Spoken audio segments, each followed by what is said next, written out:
Olá, família! Graça Graça e e paz. paz! Como vocês estão? Hoje nós voltamos e hoje nós vamos começar uma série de mensagens a respeito das 7 estratégias para você melhorar a estação no seu casamento. Nessa? Com certeza, né? A gente vai passar um passo a passo do que com certeza funciona, né?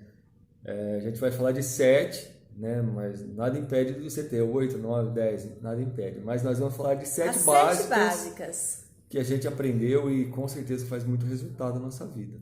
Cada estratégia vai ter o efeito, a função de melhorar a estação que você está para você poder ou permanecer se estiver bem ou avançar para uma próxima estação, tá bom? A estratégia número 1, resolva as falhas do passado. Essa não é a principal, né, Ju? É importante a gente entender que a gente precisa lidar com as falhas do passado antes de deixá-lo para trás.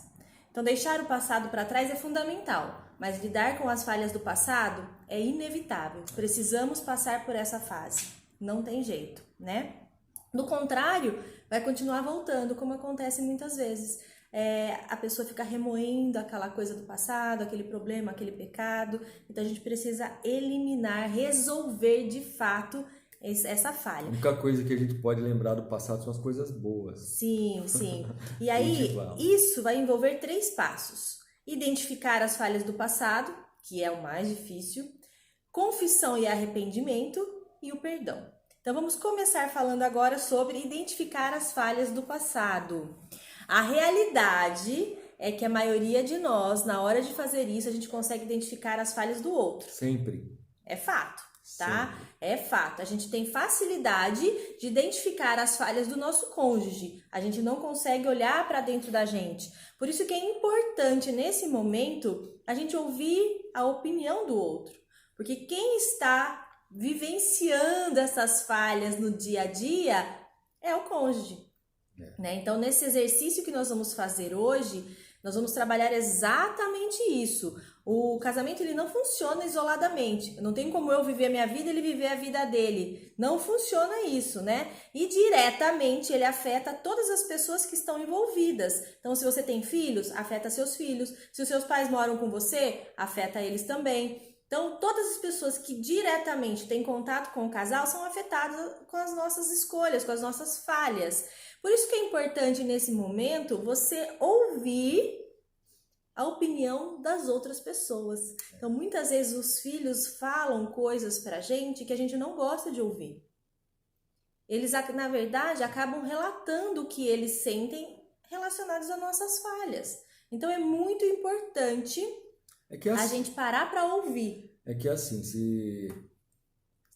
como que a gente fala de uma falha, geralmente, pro cônjuge, né? Ah, você fez isso, você faz aquilo, é porque você era assim, porque você é Acusação. assim. Acusação. Isso não é legal. A gente tem que olhar mais para o que a gente está fazendo, né? Entender o porquê, porque toda ação tem uma reação. Sim. O porquê o cônjuge está fazendo dessa forma, né? Para poder corrigir. Se a gente tem esse diálogo aberto, só que é um detalhe, a gente tem que aprender a ouvir.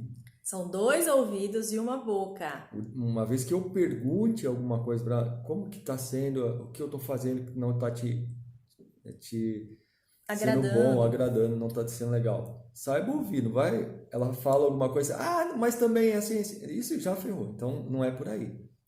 Então, o que a gente vai aconselhar você nessa primeira estratégia para você identificar as falhas do passado? Pegue uma folha de caderno, você, e uma folha ao seu cônjuge. E peça para que ele escreva as suas falhas e você escreve as dele, tá? Se o seu filho já estiver numa idade também mais madura, faça isso com ele também. Peça para que ele coloque as falhas de dos dois, a falha de cada um de vocês no papel, tá? É muito importante. A visão de uma terceira pessoa é muito importante também. Sabe por quê? Você fazendo isso, a gente vai fazer, eu quero que você sinta o que o seu cônjuge estava sentindo quando esses eventos aconteceram. Você vivencia, você lida, você assume a responsabilidade por essa dor. Isso faz com que você realmente queira se consertar.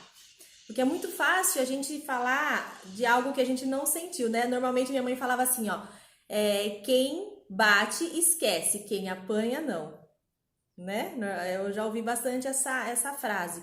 Então, quando a gente faz a pessoa escrever aquilo e depois você lê, você sente o que a pessoa sentiu.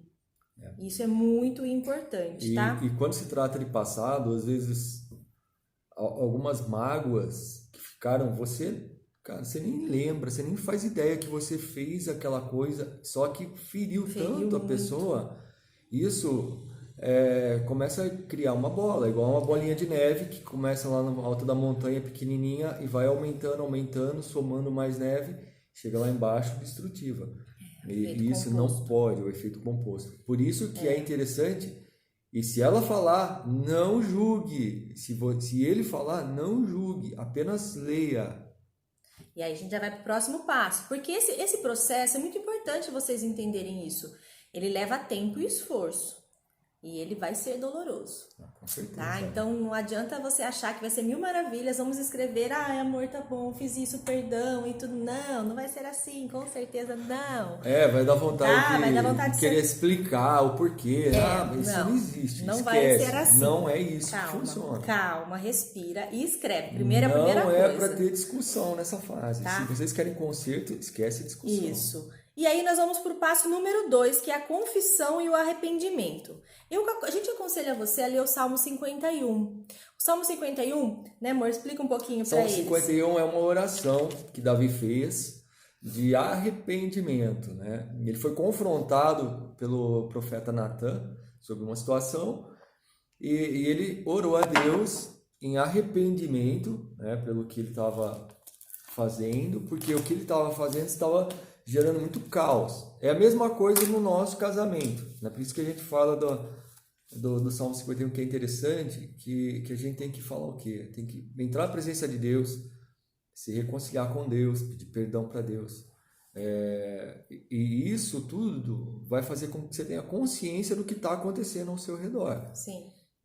No primeiro passo, a gente tem que pedir direção e perdão a Deus das nossas atitudes, para que Ele ilumine o nosso pensamento, porque a gente entenda o que a gente está cometendo de errado. Né?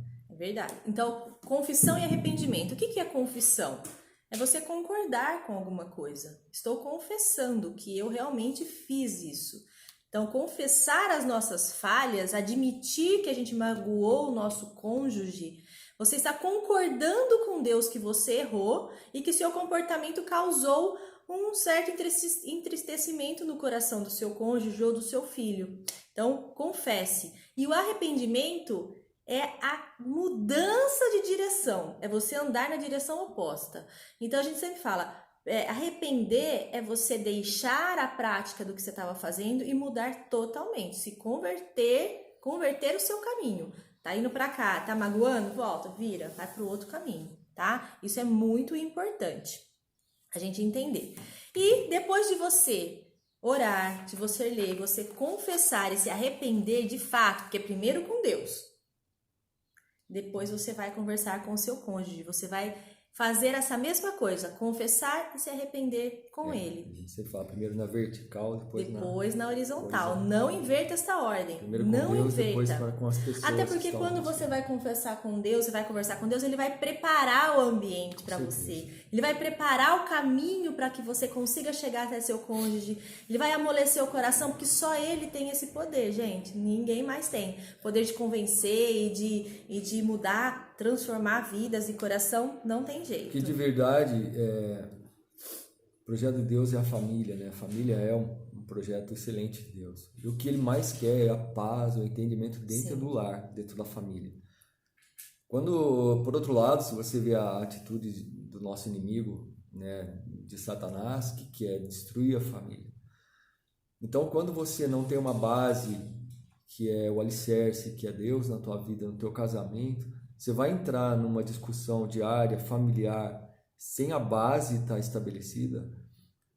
Tenho certeza que o inimigo vai deitar e rolar e vai acabar de vez o teu relacionamento, porque essa é a vontade dele. Então, primeiro, vai fazer uma casa, você tem que fazer primeiro o alicerce, para depois começar com as colunas. Né? E é engraçada essa analogia que você fez, porque quando a gente vai fazer o alicerce, a gente já construiu uma casa também. A gente não vê a casa. É, A gente parece não que vê tá a coisa acontecendo nada. acontecendo. Fica tudo embaixo da terra, tudo escondidinho, mas é assim, Deus Mas, opera dessa maneira. Deus opera dessa maneira. aí a Bíblia fala, né, das pessoas sábias e das insensatas, né? Porque o É, insensato constrói uma casa na areia, vem os ventos fortes, vem a chuva forte e derruba a casa. O sábio já não, constrói uma casa na rocha, né, com alicerce. Então, em primeiro lugar, a gente tem que fortalecer o nosso alicerce, mas para isso você vai ter que ter direção de Deus, em isso. primeiro lugar. Então, nos 3 passos que a gente já viu, identificar as falhas do passado, confissão e arrependimento, e o terceiro passo, que é o perdão. O perdão é um mandamento. A gente não perdoa porque sente vontade de perdoar, a gente perdoa porque Deus manda perdoar, né? Então, perdoar é uma coisa muito interessante. Não é? A gente sempre aprendeu uma frase que é verdadeira: perdoar não é esquecer, é lembrar e não sofrer. Essa é o resumo do perdão. Perdão não é sentimento. Não é sentimento. Esquece. Estou sentindo vontade de perdoar. Não, Nem é a pau. decisão. Né? Estou com vontade de liberar perdão para ela, ou para ele, ou para alguém. Esquece. É decisão. Mesmo, sabe, não estou com vontade, mas vou perdoar. E liberar de vez, né? Liberar mesmo, né? É revogar o castigo pelas falhas. É isso. Isso. Mas aí eu tenho uma dúvida, Ju. Mas e se o meu cônjuge não quiser seguir essas estratégias comigo? O que eu faço? Desisto? Deixo do jeito que tá? Não, com certeza não. Sabe por quê? Você pode e deve, através da sua atitude, influenciar ele, através da sua conduta. Então, por que não começar por você? Seja você o homem ou a mulher disposto a mudar, a resgatar, a salvar seu casamento. Né? A sua conduta pode sim mudar tudo. Por isso que a gente sempre bate no ponto principal do casamento, no alicerce, né? Que é a vida com Deus. Se você tem um casamento e você não quer abrir mão do teu casamento, conserte-se primeiro com Deus. Ele é a base, ele vai te dar orientação. Se você é o marido que está ouvindo esse áudio, esse vídeo, se você é a esposa, e é o que a Ju falou, se não estão em comum acordo em relação a isso, entra na presença de Deus, ore a Deus, peça sabedoria a Deus, peça aconselhamento com pessoas que têm o que você quer ter, né? E ter certeza que tudo vai dar certo. Porque essa é a vontade de Deus para sua vida. Amém, eu creio. Amém? Vamos orar? Vamos orar. Eterno e soberano Deus, nós nos rendemos a Ti nesta manhã, Sim. porque sabemos que Tu és supremo, Tu és soberano. Amém. E Tu és maravilhoso. Tu és o Deus que criou todas as coisas, Tu és o Deus que criou a família como base de uma sociedade fiel a Ti, como base do Teu relacionamento com o ser humano. Pai, em nome de Jesus, nós sabemos que as lutas não são contra homens, contra mulheres, mas são contra principados e potestades que estão nas regiões celestiais. Então, Deus, em nome de Jesus, que o Senhor esteja dando sabedoria a essa pessoa que nos ouve, dando graça, direção, arrependimento, confissão de pecados. Pai, em nome de Jesus, que o Senhor esteja abrindo os olhos espirituais dessas pessoas, para que elas vejam que não é ele, não é ela, mas é o inimigo que está tentando afundar esse casamento. Deus, mas que com a Tua direção, com a Tua graça, com a Tua sabedoria infinita, que o Senhor estará liberando para esse casal, eu tenho certeza, Pai, que tudo se fará novo. Amém. Tudo se fará novo. Eu abençoo esses casais em nome de Jesus. Amém. Com toda sorte de bênçãos espirituais. Amém. E que a graça do Senhor Jesus, o amor do Deus eterno esteja sobre cada um em nome de Jesus. Amém. Amém.